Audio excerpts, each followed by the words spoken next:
Salve, salve, galera! Grande abraço, sejam mais uma vez todos muito bem-vindos aqui ao nosso canal do YouTube do Surf 360, também no nosso canal no Spotify. 16º episódio do nosso podcast Surf 360, então deixe o seu like, se inscreva nos nossos canais YouTube, Spotify, nos siga também no nosso perfil no Instagram, @surf360_. Já estamos aqui agora nessa contagem regressiva, mais uma semana nos estúdios da Live Sports, contagem regressiva porque a partir do dia 11 de agosto teremos o início da janela de competições da etapa de Chopo no Tahiti, a última dessa temporada regular da Liga Mundial de Surf, com 3 vagas ao WSL Finals ainda em jogo, uma no feminino, 2 no masculino. E é isso que a gente vai debater a partir de agora nesse nosso 16º episódio, então, do podcast Surf 360. Fato é que essa lycra amarela aqui, ó, essa corzinha pro Finals, ela já tá praticamente garantida nas mãos do Filipe Toledo, atual campeão mundial, e ao que tudo indica, vai para Trestles, na Califórnia, mais uma vez com essa lycra amarela. E pra gente debater tudo isso a partir de agora no nosso podcast, hoje ele não tá aqui ao meu lado, né? Vocês vão sentir a falta do Thiago Blum ao meu lado, porque ele está bem aqui à minha frente. Tudo bem, Blum? Grande abraço. Beleza, Mal, pessoal ligado aqui no nosso podcast. Como você falou, essa lycra aí pode de novo ficar no corpinho do Filipe Toledo lá em Trestles. Mas, Mal, eu pensei bastante... Me ajuda aí, ajeita lá na Vamos mesa. Ajeitar. Isso. Vamos ajeitar. Mas eu pensei bastante, estudei bastante para vir para esse programa, porque eu sabia... Fez o dever de casa... mais ou menos, tá. Então não precisa tanto também. Mas sabia que com certeza você vai me perguntar aqui meus palpites e tudo mais. Eu vou, lógico que eu vou. E já digo desde já, eu não vou ficar em cima do muro não, Tá. porém... Aí, que eu preciso achar um negócio aqui, vai lá. E aí saiu um áudio aqui, desculpa. Porém, eu digo de primeira que considero essa etapa de Tiahupo, você disse Chopo, depois eu vou explicar a diferença entre Tiahupo e Chopo, mas a gente fala já. Depois que você me corrigiu, agora não é pra... Brincadeira. Não é correção, não. Das duas maneiras Existem estão corretas. as duas formas, exato. Dizer que essa etapa do Tahiti vai ser um WSL Finals antes do WSL Finals. Uma decisão antes da decisão. E eu explico por quê. Quantos surfistas disputam a decisão do circuito mundial em Trestles? 5. Ano passado, a etapa de Tiahupo, ou Chopo, chegou com 2 candidatos só para saber quem seria o último classificado. Ou Kanoa Igarashi ou Griffin Colapinto, e foi o Kanoa Igarashi classificado. Dessa vez, dá para dizer que tem 5 caras disputando 2 vagas. Porque o Felipe, como você falou, está em primeiro, já está classificado, o Ethan Ewing é o segundo do ranking, também já está classificado, e o Griffin Colapinto também classificado. Um brasileiro, um americano e um australiano. E daí, dá para colocar 5 caras disputando as últimas 2 vagas. João Chumbinho, Iago e Gabriel pelo Brasil, John pelo Havaí, e eu coloco ainda com uma pequena margem, uma pouca chance, o Jack Robinson para tentar entrar de novo no WSL Finals. Sendo bem gente boa, né? Então, colocando o Jack. Porque para acertar meu comentário aqui, para fazer a brigadeira da decisão em cima da decisão. A gente vai dizer durante o programa, mais ou menos, o que cada um precisa fazer para conseguir a sua vaga, para chegar lá, mas eu acredito que vai ser uma decisão bem equilibrada, principalmente porque a onda de Tiahupo permite que algumas zebras, umas coisas meio inesperadas aconteçam e que atrapalhem um pouco o rumo natural das coisas. Usando como exemplo já de cara o ano passado. O ano passado, é claro que o Miguel é um cara que tem muito talento, muito conhecimento de tubo, se encaixa bem nas ondas de Tiahupo, mas ninguém dava o Miguel como principal favorito para a etapa e o Miguel ganhou a etapa. E quase se classificou para o final, só não se classificou por um detalhezinho ali no final. Outra questão. Caule Vast, que é o local, vai substituir o Ítalo Ferreira, que não vai competir por estar lesionado. O ano passado ele entrou no Trials, ganhou o Trials e foi até a final. Foi vice-campeão. Dessa vez ele já entra na etapa direto, vai ainda ter uma triagem para ver quem vai ser o outro convidado, mas é um cara que muito acostumado, está classificado para a Olimpíada como local, representante, né? da França. Então é outro cara que pode bagunçar. E o trialista, que a gente não sabe quem vai ser, o cara que ganhar o Trials, para ganhar o Trials o cara tem que ter know-how, tem que se jogar lá e se dar bem ali. E é um outro cara que pode atrapalhar o bom andamento das coisas para os favoritos. Então, é uma etapa bem complexa, bem equilibrada e que eu acho que vai ser muito legal de ver. Eu encaro já como uma decisão para quem quer entrar ali nas finais. Falando no masculino, depois a gente fala do feminino. Isso.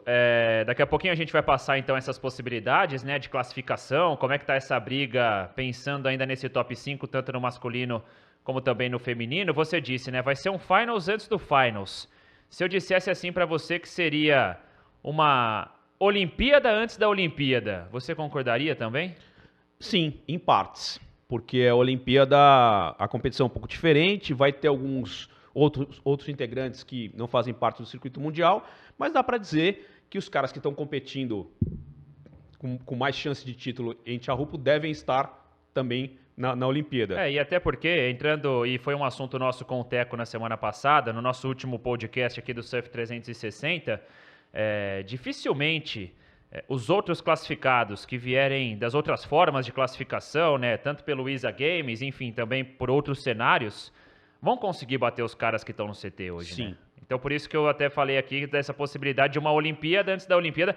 Claro que muda tudo. A Olimpíada só em agosto de 2024, muita coisa para rolar, mas justamente por essa questão de favoritismo de quem vem da Liga Mundial de Surf. E é legal dizer que, como eu falei no começo, dos caras que têm a chance de entrar no Finals, muito provavelmente, dificilmente o John vai ficar fora, vai perder a vaga como segundo americano, já que o Griffith vai ser o primeiro americano na Olimpíada, e o Jack Robinson deve ser também o segundo australiano acompanhando o Ethan Ewing. E o que a gente não sabe é quem vai ser o segundo brasileiro, podendo ter, a gente já discutiu e falou da terceira opção e tudo mais.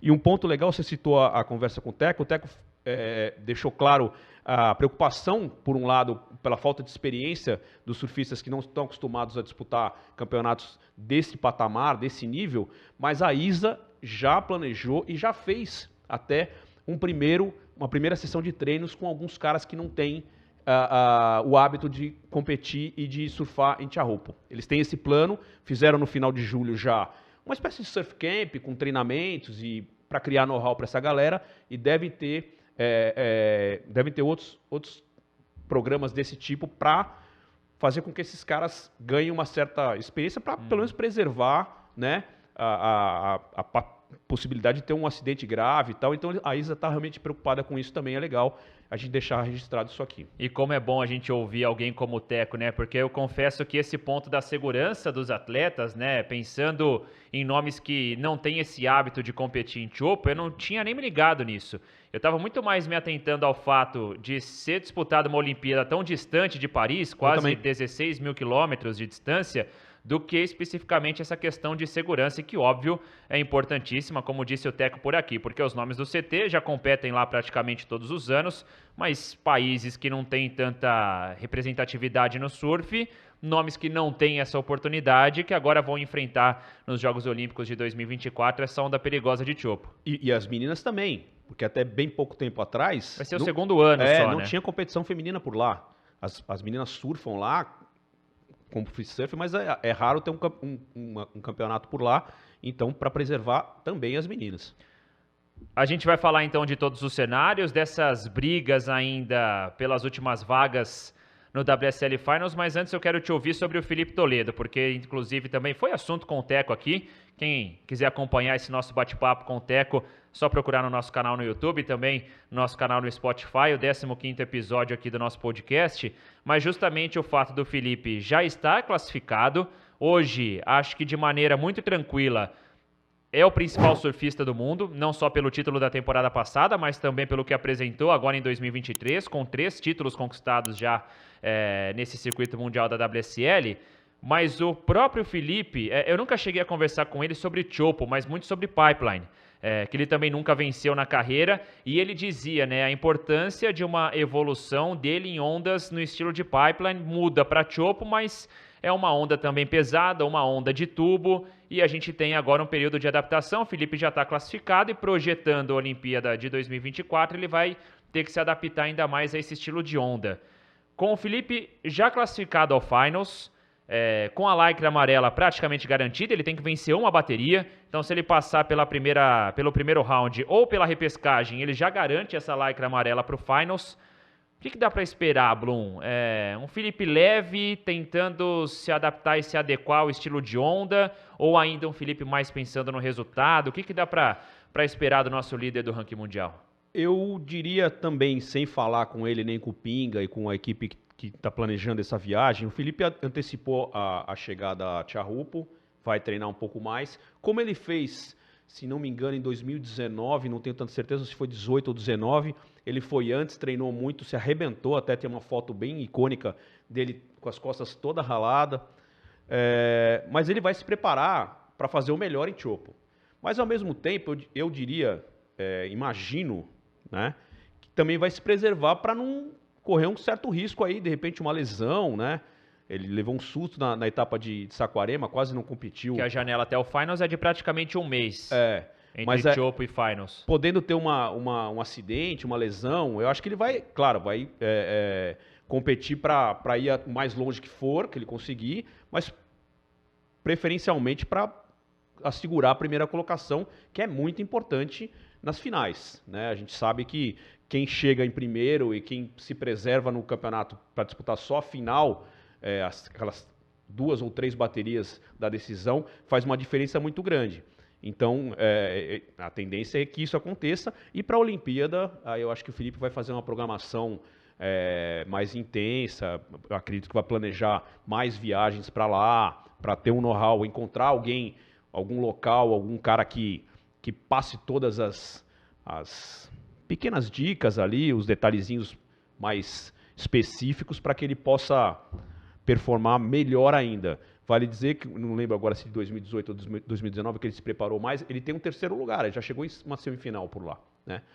E também depende muito de como o mar vai estar, porque ali varia muito, às vezes o mar um pouco menor é um pouco menos desafiador, o mar muito grande, né, clássico. A WSL não tem dado tanta sorte assim nessa temporada, né? Em questão de janela de competições, a maior parte dos eventos não foi realizada justamente com esse mar como esperado. Pipe, né? Bells, né? Até Saquarema demorou para ter a janela toda. Quase uma semana off.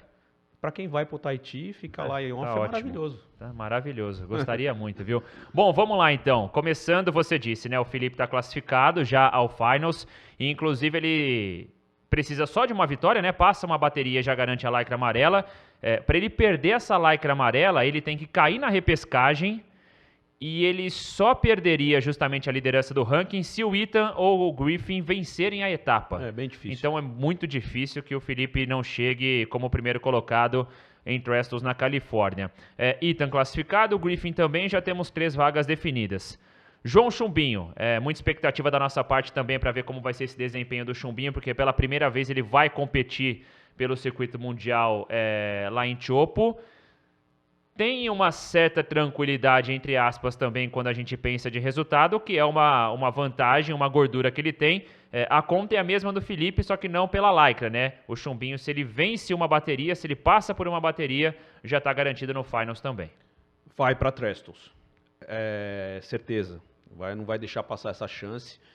Tudo que ele construiu nessa segunda temporada, depois de ter perdido a vaga no ano passado, ter que recuperar esse espaço no WCT ou no CT, ele vai conseguir essa vaga, vai performar bem, é um cara muito acostumado com onda grande, com onda tubular, onda de consequência, e vale dizer, né, Mal, que 4º ou 5º colocado é a mesma coisa. Mesma coisa. Não faz diferença, né? Quer dizer, no final faz, né? No final do resultado, depois do Finals. Sim. Mas a primeira bateria é o 5º contra o 4º lá em Trestles. Então, é importante garantir a vaga. Se for 4º ou 5º, se fosse 3º já mudaria de figura. Mas, sendo 4º ou 5º, é a mesma coisa, e aposto que o Chumbinho vai estar nas finais esse ano. Seguindo então nesse ranking masculino, a gente fala do Iago Dori então, que é outro que cresceu muito de rendimento também durante a etapa, durante a temporada de 2023, né? Os dois ganharam uma etapa cada um, né? A primeira vez que o Chumbinho ganhou uma etapa em Portugal. E o Iago em Saquarema. Passando então a matemática do Iago para que ele se classifique, né? E o Blum até dizia aqui na nossa conversa antes do podcast, de que os brasileiros eles dependem apenas deles próprios, né? Não há uma... Claro, a gente fala isso, mas pensando na situação de cada um, né? Então o Iago, que hoje é o 5º colocado no ranking, Se ele vencer a etapa, só isso, né? Se ele vencer a etapa de Iteahupo, ele está classificado ao Finals. Mas claro que pensa por esse lado, né? De buscar uma vitória para confirmar essa classificação sem depender de ninguém. Se o Iago chegar à final, mas for o vice-campeão lá no Tahiti, ele só fica fora se o João Chumbinho justamente confirmar essa classificação também, passando por alguma bateria, e o Gabriel Medina for o campeão. Então precisaríamos aí de uma final 100% brasileira, né? O Iago sendo vice-campeão e o Gabriel campeão, assim o Iago ficaria fora, porque o Gabriel passaria na soma das pontuações. Se o Iago chegar à semifinal e for eliminado, então terminar na terceira colocação, o Gabriel Medina não pode ir à decisão e o John Florence ou o Jack Robinson não pode vencer a etapa. Então, assim, claro que tem muitas outras combinações, né? Caso seja eliminado nas quartas de final, nas oitavas, mas para a gente restringir, assim, as possibilidades maiores, né? Com esses atletas avançando o máximo possível na competição, essa é a matemática do Iago, que tá nessa briga mais com Gabriel e John pela vaga mesmo, né, Blum? Exatamente, é uma engrenagem toda de, né, uma conta ali que tem que ser feita, depende muito de cada um, que cada um vai fazer. E aí você matou realmente o comentário é exatamente esse. No começo eu falei que seriam 5, mas eu cravei o João Chumbinho como um dos classificados, então ficariam 4, mas na verdade são 3 para uma vaga. Na minha visão, eu concordo com você, são 3 para a última vaga, que eu acredito, é Gabriel, Iago ou John. E aí, cara, se você pegar pelo retrospecto, Gabriel e John talvez levem uma certa vantagem. Mas o Iago, cara, tem feito performances incríveis, surpreendentes até em algumas condições. Difícil de apostar, cara. Não é questão de ficar em cima do muro, não. É bem difícil de apostar e de acreditar. Eu acredito que o Iago merece estar nas finais, né? Merece. Pelo que ele fez na temporada toda, principalmente na etapa de Saquarema.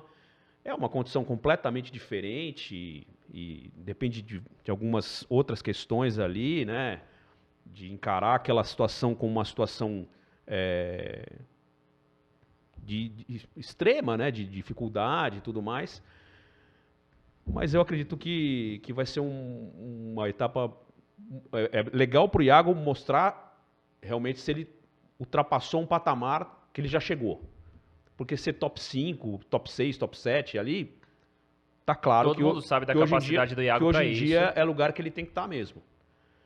Talvez se ele tivesse feito uma ou outra etapa melhor antes de Saquarema e tal, algum outro detalhezinho, que com certeza ele e o Leandro Dora, o pai dele que é o técnico, tem acertado isso, mas o crescimento mental, o crescimento competitivo do Iago foi visível nos últimos 2 anos, pegou metade da temporada passada por lesão só, e essa temporada inteira, e tá aí na bica para ser classificado para as finais. E se for para a final, mesmo como quinto colocado, cara, é um competidor para a gente ficar muito atento, porque não duvido que ele possa fazer, por exemplo, o que o Ítalo fez no ano passado.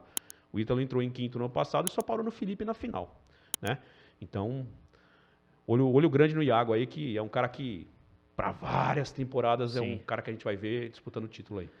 Bom, e antes de passar as chances matemáticas aqui também do Gabriel Medina, né, as possibilidades de classificação do tricampeão mundial, eu vou antes passar para você, Blum, e para todo mundo que acompanha também o podcast Surf 360, o retrospecto do Gabriel Medina em Iteahupo. E por quê? Porque isso é fundamental.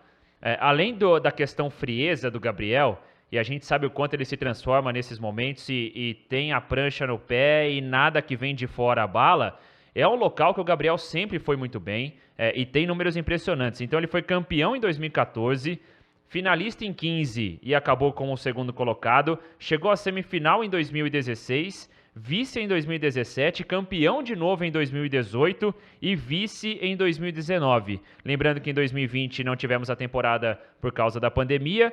Em 2021 a etapa de Iteahupo ela foi cancelada e na temporada passada o Gabriel só não competiu porque ele se lesiona em Saquarema e sem condições físicas ele não vai para Chopo. Então, ou seja, pior resultado semifinal. Dele? Em 6 competições, em 6 participações do Gabriel em Iteahupo, ele tem 4 finais e 2 semifinais. Nunca caiu antes da semi.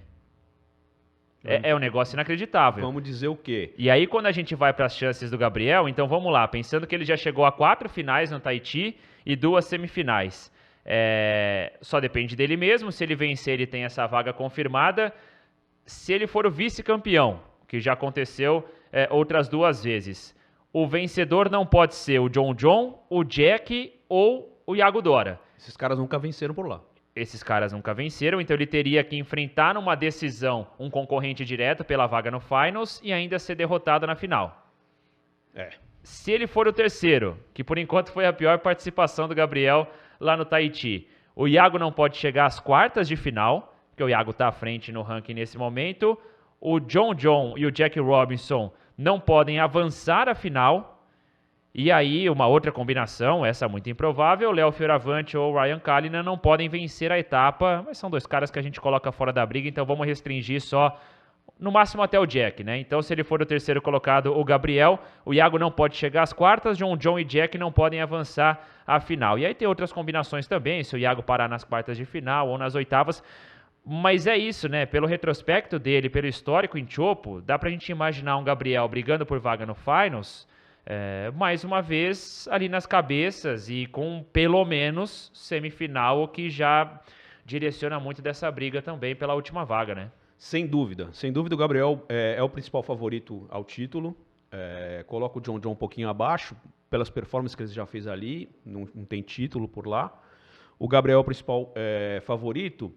E vale lembrar, né, irmão, que o Gabriel só não tá no Finals já garantido, não chega a Tiahupo já garantido no Finals, porque a temporada dele não foi boa. Dá pra dizer até que, se tratando de Gabriel Medina, foi uma temporada ruim. Ele só ganhou uma etapa. Com muita oscilação. Né? E mesmo assim... Porque ele até repete aquele início de temporada como na maioria dos anos, com exceção de 2021, né? E a gente já disse aqui isso também em outros episódios do podcast, que ele costuma largar mal e depois ele pega o ritmo, com exceção a 2021, e foi mais uma temporada assim. Só que ele não pegou esse ritmo ainda na segunda metade do calendário. Sim.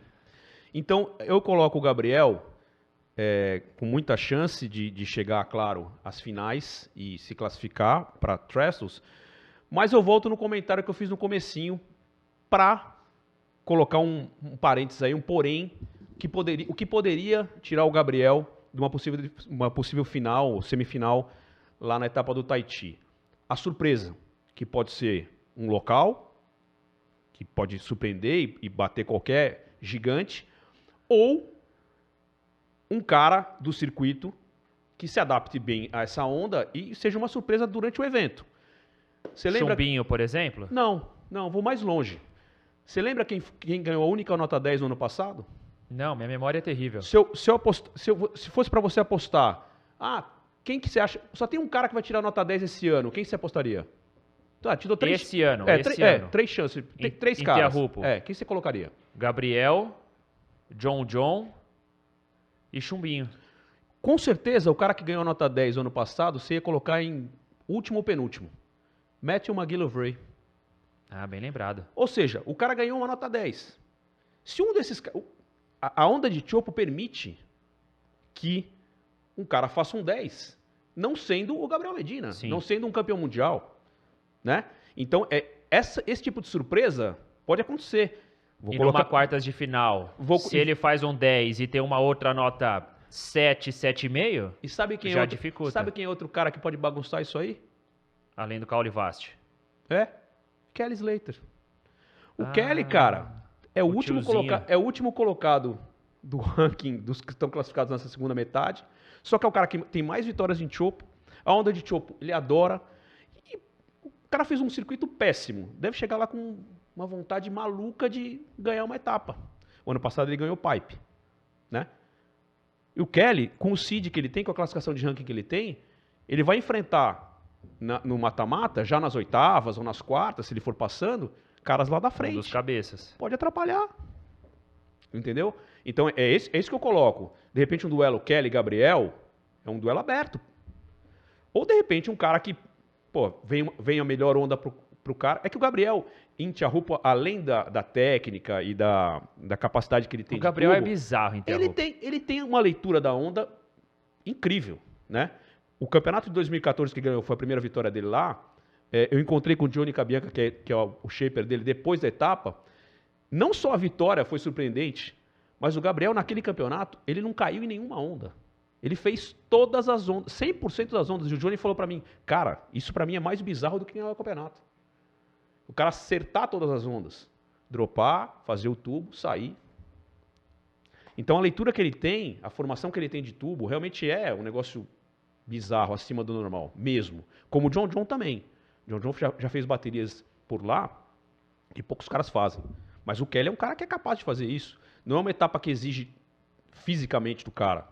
Claro, exige, óbvio. Mas é mais a questão técnica do que a questão física. Então, nesse ponto, o Gabriel pode levar uma surpresa e ficar fora. Mas, via de regra, vai ser difícil alguém derrubar o cara. É bem lembrado sobre o Kelly mesmo, porque pode ser um fator diferencial aí nessa briga. Dependendo, obviamente, do chaveamento, né? E de quem ele enfrentar já no mata-mata, naquele homem a homem a partir das oitavas de final lá em Teahupo. Bom, dito tudo isso, quem passa? Você já cravou o chumbinho, a última vaga, essa quinta colocação. Cara, eu vou dar 70-30 pro Gabriel contra o Iago. 70-30? 70% para Gabriel, minha aposta, e 30% pro Iago. John fora, então. Ah, mas aí vai o coração, né, cara? Eu quero que vá 3 brasileiros para Trestles. Vou só passar aqui a primeira rodada, o primeiro round, então, porque o João Chumbinho, logo na primeira bateria, pega o Barão Mamia e o Seth Muniz. 2 caras perigosos. Então, era nesse ponto que eu quero entrar com você pelo seguinte, porque eu também acho que o João Chumbinho vai pro Finals, porque ele precisa só passar por uma bateria. A questão é, a primeira vez do Chumbinho em Teahupo em competição do circuito mundial, um ambiente e um momento de pressão, embora ele tenha passado por isso na temporada passada, num outro momento, brigando para voltar à elite, para não cair pro Challenger Series, mas agora é um ambiente de pressão também. Claro que essa é pressão positiva, né? Quando você briga por algo grande. Mas há essa pressão de um jovem que ainda está na segunda temporada dele entre os melhores do mundo. E os adversários, porque a gente já disse isso aqui também no podcast. Quando a gente passa para a segunda metade da temporada, muda tudo, porque você já não tem mais aqueles adversários que são obviamente muito inferiores ao restante. Fica tudo mais equilibrado. Então a primeira rodada do João Chumbinho tem o Byron Mamia e o Seth Muniz, 2 havaianos, que estão acostumados também a esse tipo de onda. Não me surpreenderia 100% o Chumbinho para repescagem, por exemplo. É muito equilibrada essa Porque bateria. É uma bateria muito equilibrada. O Iago tem o Canoa e o Rio Aida na quinta bateria do evento. Também não é moleza. Não é moleza, mas eu acho que... É mais tranquila em relação ao Rio Aida. Chumbinho. O Rio Aida está um pouquinho abaixo dos outros 2. E o Gabriel tem o Conor O'Leary e o Callum Robson pela frente também. São 2 australianos. Acredito que, o Gabriel é muito favorito. Muito favorito com o Conor vindo atrás, o Callum Robson mais como surpresa. E aí, onde que eu quero levar para te perguntar também? Então, há um consenso aqui entre nós de que desses 3 brasileiros, o João Chumbinho tem a chave mais difícil, pelo menos no primeiro round. Assim, mas assim... E aí ele não passa, vai para repescagem. O fator psicológico já começa a pesar muito mais. Porque em tese um cenário tranquilo para ele, que é vencer uma bateria... Tranquilo, né? Sempre entre aspas. Mas um cenário que é teoricamente tranquilo, que é vencer uma bateria para ir para o Finals, se ele já não passa no primeiro round e vai para repescagem, aí essa pressão psicológica ela já aumenta. Eu também acho, eu coloco aqui no Finals o João Chumbinho, mas eu não tenho essa certeza toda que você tem. Não, certeza. Eu acredito que o trabalho que está sendo feito, e pelo que o Chumbinho mostrou nesse ano,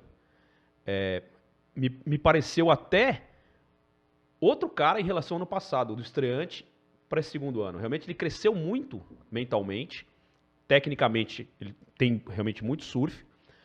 E lembra, a gente já falou algumas vezes sobre isso, o João está estreando em algumas etapas por estar pela primeira vez na segunda metade do Tour. Foi assim em Jeffreys Bay, foi assim em El Salvador, foi na piscina e vai ser no Tahiti. E lembra que o Pinga esteve aqui também num dos programas com a gente e falou que do plano, quer dizer, o João pulou algumas etapas do plano que eles tinham, que era realmente se preparar para o corte, e aí depois, de repente, acabou o corte, eles como líder do ranking, vestiu essa laca amarela aqui. Então, teve situações muito novas que ele teve que encarar, que acho que deixaram ele muito mais maduro, né? E eu acho, cara, que ele vai chegar com a cabeça muito boa para o Tahiti. E nessa bateria, meu palpite para essa bateria 7, Barron e João, ou João ou 7 em primeiro, o outro em segundo, e o Barron Mamiya vai ser o terceiro. Eu acho que o João vai passar, é meu palpite para isso. É claro, colocando de novo, insistindo, batendo na mesma tecla. É uma onda que permite surpresas. Qualquer um desses caras, com o talento que eles têm, com a técnica que eles têm, conseguir uma nota gigante e ser melhor que o outro, né? Porque o surf é aquele esporte que você é individual, que você compete contra alguém sem atrapalhar o cara, né? Não necessariamente, né? Não necessariamente, mas na maioria das vezes. Não é que nem o tênis, né? Que você pode induzir o cara ao erro. Sim. É mais difícil você induzir o cara ao erro, né? Se o cara fizer as duas ondas ali, duas notas excelentes, você tem que ser melhor que ele. Eu acho que o João tem capacidade e vai ter cabeça, sim, para competir com capacidade de avançar. Espero. Tomara. Tomara que sim, porque a minha torcida também é que o Chumbinho esteja no Finals.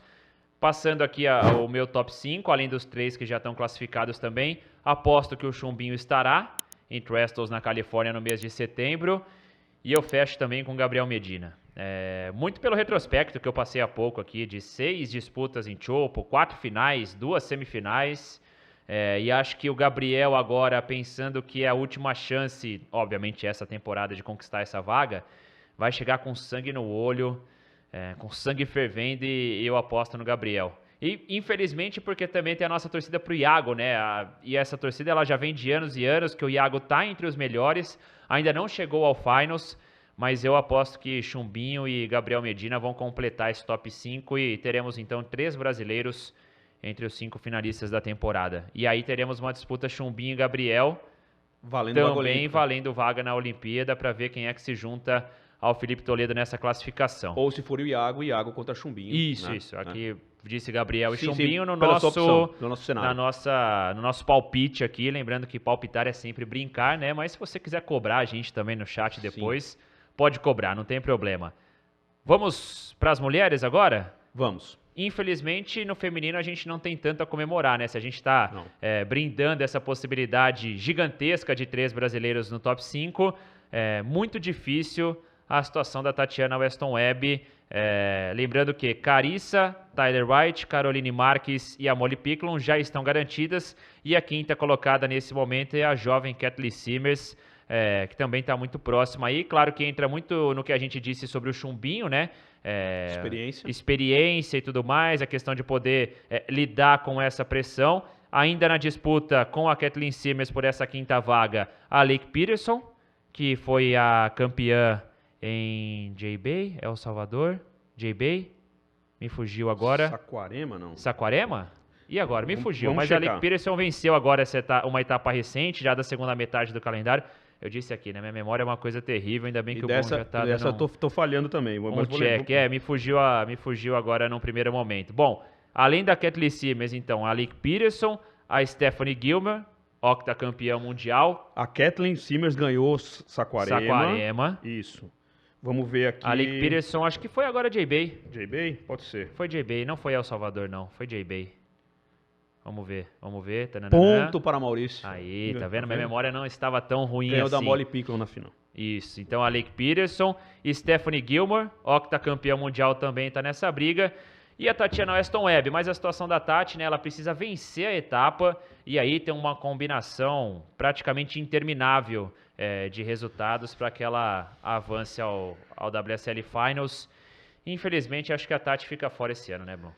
Pelo que ela fez no circuito todo. Realmente a Tati, dessa vez, por algumas razões, mas fez um circuito abaixo de 2021 e 2022 que ela conseguiu a vaga para as finais. Vale dizer, infelizmente a Tati chega com essa questão de ela ter que vencer a etapa. Porque se ela precisasse de um resultado razoável para bom, chegar numa quarta de final, na semifinal, daria para brigar. Por quê? A Kathleen Simmers, a Lake eu acho que vai ficar com essa vaga. Vamos lá. A Kathleen Simmers, ela precisa chegar à final, e aí ela não dá possibilidade nenhuma às adversárias, e a Lake Peterson precisa claro, com a Kathleen Simmers não chegando à decisão, a Lake Peterson precisa chegar à semifinal. Então, semifinal no feminino significa dizer passar pela repescagem e pelas quartas de final, porque não tem nem oitavas, né? São duas baterias. E nesse caso de Tiahupo, a experiência conta muito. A gente falou mais cedo sobre a questão olímpica, de quem não está acostumado a surfar por lá. A Kathleen Simmers é muito jovem, né? É uma onda realmente bem pesada e complicada. Eu não sei se ela já teve algum tipo de treino lá, tipo de onda grande, mas mesmo em questão de onda grande, é uma condição muito específica, né? E tem que encarar o desafio, o medo, a surpresa, a novidade. Então ela está numa situação de classificação nesse momento, mas difícil para ela. A Lake já é mais experiente, né? Já passou por outras questões também, incluindo o mental. Então eu apostaria na Lake. Infelizmente a Tati chegou para ter que ser campeã dessa etapa, né? Se fosse chegar numa semifinal, vice-campeã ou quarta de final, vamos torcer para a Tati, dá para acreditar até o fim, mas realmente, como o Maurício falou, é bem difícil e a Tati já está classificada para a Olimpíada. Então acho que esse evento também vai ser muito importante para ela avançar na técnica, avançar no aprendizado até dessa onda de Tiahupo para a disputa da Olimpíada de Paris no ano que vem.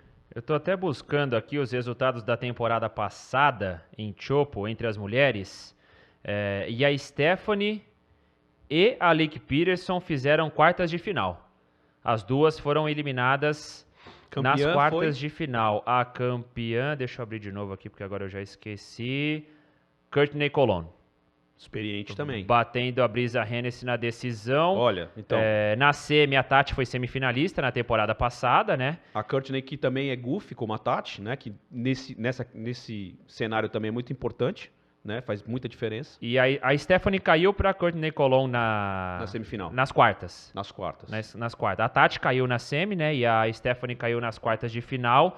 E a Lake Peterson caiu para a Brisa Hennessy. Então as duas foram eliminadas pelas finalistas. Sim. Na temporada passada. E só para fechar essa possibilidade, então, de classificações, se a Kathleen Simmers não chegar à decisão, se a Lake Peterson não chegar à semifinal e a Stephanie Gilmore for à decisão, aí a octacampeã mundial é quem vai para o WSL Finals. Aí a experiência de sobra, né? Pesa também nas costas das adversárias saber que a Stephanie tem chances ainda. Só uma outra possibilidade, se a Kathleen passar uma bateria, ou seja, se ela chegar às quartas de final, ela já obriga a Lake Peterson a ser finalista e a Stephanie a vencer a etapa.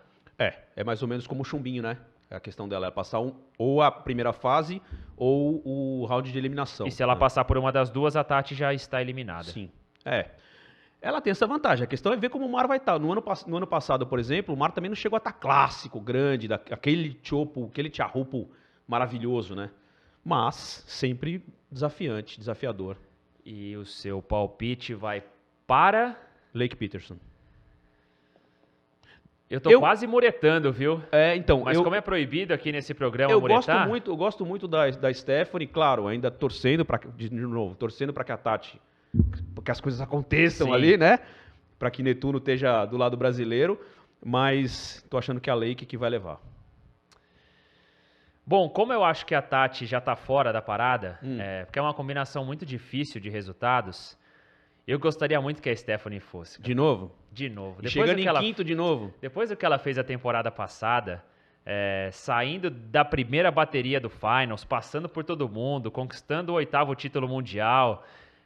Eu entendo que seria legal também ter a Kathleen Simmers para marcar essa nova geração, né? Porque a gente tem um cenário já muito definido há alguns anos, de Carissa, de Stephanie, de Tyler White. Mas, pô, a Stephanie mais uma vez no Final seria demais. Eu sou muito fã. Vamos ver. E a Kathleen tem uma vida toda para chegar ainda. Deixa mais uma temporada para Stephanie. Beleza. Essa é a minha torcida. Acho difícil. Lembrando... Essa é a minha torcida. Eu acho que a Kathleen Simmers vai. Então, lembrando... Mas a minha torcida seria pela Stephanie, claro, falando aqui mais uma vez, já que a Tati tem uma situação muito improvável. Você falou da juventude versus experiência, né? Temos duas classificadas muito experientes, campeãs mundiais, né? A Carissa, super campeã mundial, e a Tyler também. A Caroline Marks, que apesar de já experiente, é muito jovem. E a Molly Picklum, bem jovem classificadas. Quer dizer, se a Kathleen entrar, vai ser ali um 3-2 para a Juventude. Se entrar a Stephanie, 3-2 para as experientes. E se por um milagre, por uma combinação de resultados maravilhosa, Tatiana Weston Webb for ao WSL Finals, no programa seguinte, no episódio seguinte do podcast Surf 360, Thiago Blum participará aqui do nosso podcast com uma peruca loira. Ou pode ser rosa agora, né? Porque a Tati pintou o cabelo, né? Ela tá muito semelhante à Barbie. Não, eu aceito o desafio, a brincadeira. Aceito, mas... Então tá. Mas por quê? Vê do nada isso, mas eu aceito. Não, mas pra gente comemorar que a Tati vai pro Finals. Só porque eu sou o careca da parada, beleza. Isso, aí a gente já disfarça um pouquinho da calvície também. Tá combinado? Combinadíssimo. Aí a gente só pensa se vai ser a peruca loira ou a rosa, já que a Tati pintou o cabelo agora. O que a produção arrumar. Pode ser o Rafa, que o nosso coordenador deu outra possibilidade pra gente comemorar. Estão brincando com o velhinho, vai lá. Você com uma peruca loira ou rosa e eu com a outra. Beleza. E aí os dois entram na parada, pode ser? Não, só no período que a gente falar da Tati. Isso. Não vai pro programa todo. Não, o programa todo nós vamos espantar todo mundo que tá acompanhando no YouTube e no Spotify. Fechado. Tá fechado? Tati, tá com você, Tati, ó. Tamo na torcida. Tamo na torcida. Eu tô louco pra apresentar o programa de peruca agora. Ué. Se a Tati chegar ao Finals, não tem problema algum. É isso aí. Bom, então a etapa de Tia Rupo começa no dia 11 de agosto, né? A janela de competições. Falou Tia Rupo agora. Eu já falei algumas vezes durante o programa. Então explica pra gente qual que é a diferença de Chopo e Tia Rupo. Tia Rupo, os locais, os taitianos falam Tia Rupo porque é o modo como eles falam mesmo, é a língua local. Chopo é a maneira ocidental de se referir ao pico dos crânios quebrados. Significa onda dos crânios quebrados. Aí já dá pra ver a dificuldade que é de surfar ali. A força desse mar. Então eu sigo por aqui dizendo Chopo, o Thiago Blum segue dizendo Tia Rupo. Eu sou mais, tem a cara mais taitiana, não? Tem, a cor da pele, né? Também. E a gente confere então, a gente vai acompanhando tudo, claro, no nosso YouTube, no nosso Spotify, o que vai rolar nessa etapa de Chopo e também no nosso canal, no nosso perfil lá no Instagram, @surf360_, você não perde absolutamente nada, passamos por aqui todos os nossos palpites, também a nossa torcida de quem vai ao WSL Finals em Trestles na Califórnia no mês de setembro. E a gente vai acompanhando tudo por aqui. Fechado, Blum? Beleza. A gente se vê então na próxima semana, todas as sextas-feiras às 7h30 da noite, um novo episódio. Para você que quiser acompanhar já os nossos episódios anteriores, a conversa com o Teco Padarás, tem muito bate-papo legal. É só procurar no nosso canal no YouTube, também no Spotify, tá tudo lá à disposição de vocês. Mais uma vez agradecendo aos nossos companheiros aqui da Board House Brasil, sempre com as pranchas iradas e enfeitando o nosso cenário. E voltamos então na semana que vem. Valeu, um abraço a todos. Aloha!